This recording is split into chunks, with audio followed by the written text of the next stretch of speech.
Hi, Dr. Hartman back again, this time with the whites. I think you'll be surprised. These are the least understood of all personalities. In fact, because of the personality profiling that's done out there in behaviors, they miss the whites completely. They do not get them correctly. Nobody understands a white better than the color code. Whites are driven by peace. And they are probably the least understood because they don't flap their lips all the time. They're not sharing stuff. So unless you really get underneath and understand what drives them, you're probably not going to see their behaviors and understand where they're coming from. White personalities are very kind people. I have to tell you something that's so funny. When I would speak to thousands of people, I had an assistant who would go with me. And when we got to the white section, I would say, stop talking. And I would tell somebody in the audience who was not talking to stop talking. And then I would say, now, if you were a red, you'd say, who cares who's talking? You've got the microphone, just get on with your speech. And if you're a blue, you're asking, well, who's talking? Get to know the name. And if you're a yellow, you're thinking, well, I was talking, you didn't catch me, not my problem. But if you're a white, you're thinking, I don't like Dr. Hartman. That was rude. So my assistant, 10 years after she had left me, we're talking, and she says, do you still do that piece where you kind of interrupt people and you're not unkind? And I said, yes, I do. It's funny. It's great. She goes, it still bothers me today. I said, but you know it's a joke, right? You know that I'm doing that to teach a principle. She goes, I know, but it doesn't feel comfortable. That's a strong message for us to understand about white personalities. They do not like mean people. In fact, you may not even know they don't like it because they won't say anything. They won't say it to you. They'll back away, move away, and not be part of your life. But you'll never actually know. See, a blue or a red or a yellow will say something. But a white may feel that you're mean and say nothing. And so you don't really know. Whites are very tolerant. They like diversity. They have no problem with diverse opinions and ideas and thoughts, different people. They like that kind of thing. They don't personalize things. They're quite egoless, actually. Like they're happy to have you have an opinion and I have an opinion, and it's okay with them. They actually invite that. So what you'll find with whites is they're quite comfortable in settings that are diverse, but unfortunately they're so self-doubting. Whites are much more capable than they ever know that they are. They're the ones that I find missing out on life often because they think, I don't know that I could do that, and yet they would do it just fine. It's interesting, some of the greatest feats known to humanity have been done by whites. And the reason for that is whites can be very driven internally. I like it when whites don't compare themselves to others, but they compare themselves to themselves, and then they do extremely well, actually. So they are quite non-expressive. They don't show you a lot of what's going on, but they're feeling things inside. Sometimes it's healthy, like I'm committed to how I'm going to play this game, or how I'm going to do this homework assignment, or how I'm going to achieve this goal. But on the other hand, they can be very self-doubting, and you don't know that. You don't see that going on. They're very easygoing. Whites, like, you love having them in a family or in a work setting because they don't add conflict. They're just pleasant to have around. They add a lot just by being where they are, and their presence is what adds, not their mouths. They're not talking as much. On the other hand, you have to also remember that if you don't ask a white what they see, you may miss magic. I've done retreats for years at our place in Sundance, and it amazes me, after all the years I've done this, that I can remember times when I said to a white personality, what do you think about that?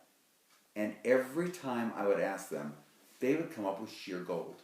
Like unbelievable insight that would have been missed had I not asked them what they thought. Because they think it, but they don't want to interrupt. Another problem whites have is they're often slow to articulate. So they're thinking about things. By the time they get to where they can feel comfortable saying something, the conversation's moved on. They're not going to drag you back and make their comment. They'll just let it go. Whites are also very witty. Yellows are funny. And yellows like people to enjoy their fun. Whites don't need that. Whites are so creative in their witty comments that they just say this thing, and if you miss it, they just go on. It's not a big deal to them. They won't come back and say, wasn't that funny? You should have laughed at that. They just let it go. But you'll enjoy. Whites have this remarkable wit. It's just, when you see a witty white, it's like you can't get enough of their comments. Whites are very inventive. It's another thing they do very well. They work on their own very well. They don't like people over their shoulder always correcting them and judging them and telling them how to be. And they like to work in their own space, and they can be by themselves for hours. You send a white kid to their room, they'll stay for months. They're thrilled to go there. You want to punish a white? Make them go outside and socialize. That's much more difficult for them than to go to their room. They will find things to do. They're very inventive, very creative on their own, and they enjoy being by themselves. They like their own company.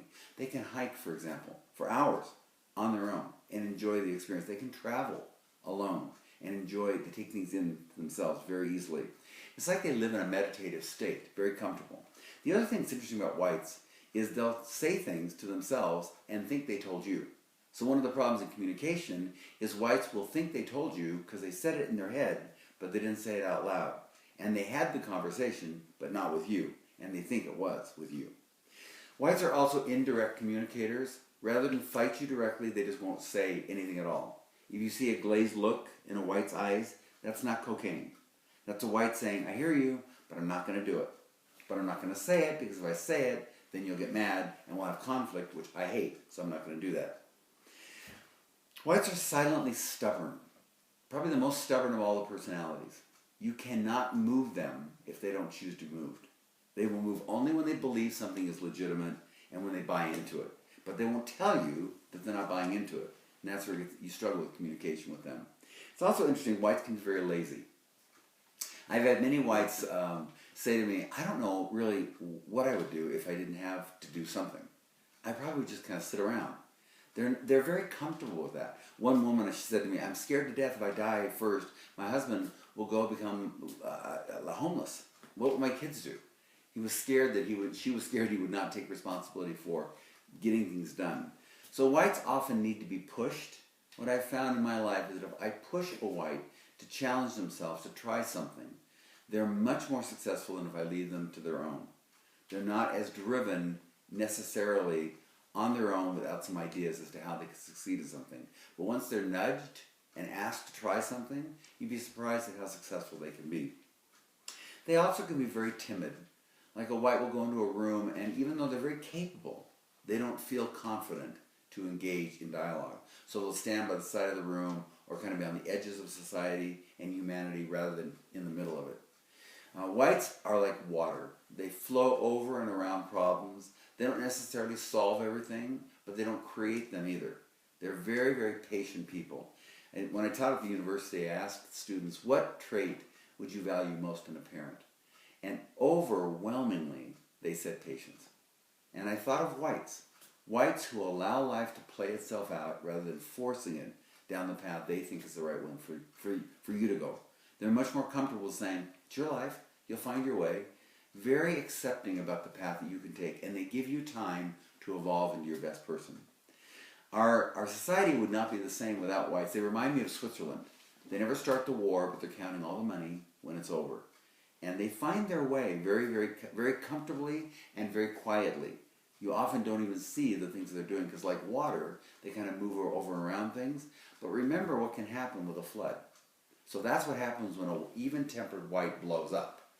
They can become quite a force when they get upset. And what happens typically is whites don't want to fight.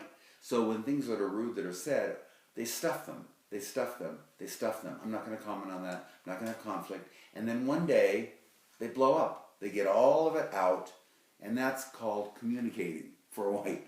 And then they're embarrassed they did it because it was like too over the top. But once they've done it, they start over again, dumping stuff in this trash can rather than confronting people because they don't want to really fight with them.